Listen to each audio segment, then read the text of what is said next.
তরুণ অভিনেতার সফলতার যাত্রাপথ থেমে গেল অকালেই। মাত্র 25 বছর বয়সে আত্মহত্যা করলেন অভিনেতা শচীন চান্দুয়ারে।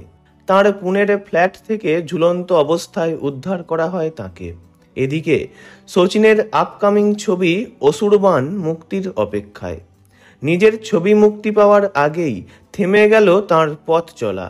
অভিনেতার মৃত্যুর খবরে শোকাহত আত্মীয় স্বজন থেকে বন্ধু বান্ধব। জানা গিয়েছে গত 23শে অক্টোবর পরিবারের লোকেরা তাঁকে সিলিং ফ্যান থেকে ঝুলন্ত অবস্থায় দেখতে পান এবং সঙ্গে সঙ্গে উদ্ধার করে নিকটবর্তী একটি হাসপাতালে নিয়ে যান। সেখানে শারীরিক অবস্থার অবনতি হতে থাকলে ধুলের অন্য এক হাসপাতালে স্থানান্তরিত করা হয় তাঁকে, কিন্তু শেষ রক্ষা হলো না। গত 24শে অক্টোবর রাত 1:30 নাগাদ মারা যান তিনি। প্রসঙ্গত, সবকা নম্বর আয়েগা সিরিজের দ্বিতীয় অধ্যায় জামতারা 2-এ শচীনকে দেখা গিয়েছিল। তাঁর অভিনয় ছাপ ফেলেছিল দর্শক মনে। জলগাঁও জেলার পারোলার ছেলে শচীন পেশায় সফটওয়্যার ইঞ্জিনিয়ার ছিলেন। কাজ করতেন পুনে আইটি পার্কে। ছোট থেকেই অভিনয়ের প্রতি একটা ভালোবাসা ছিল। সেই ভালোবাসা থেকেই অভিনয়ে নামা।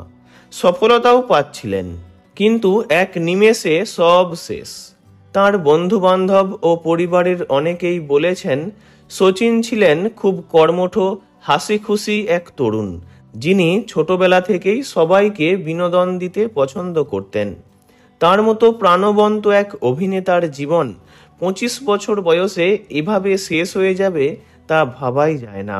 সামনে ছিল নতুন ছবি, নতুন যাত্রা, নতুন সম্ভাবনা। সেখানে শচীন নিজেই ইতি টানলেন নিজের গল্পে। ভিডিওটি এইটুকুই। বিনোদন জগতের সব রকম খবরাখবর জানতে চ্যানেলটি অবশ্যই সাবস্ক্রাইব করবেন। ধন্যবাদ।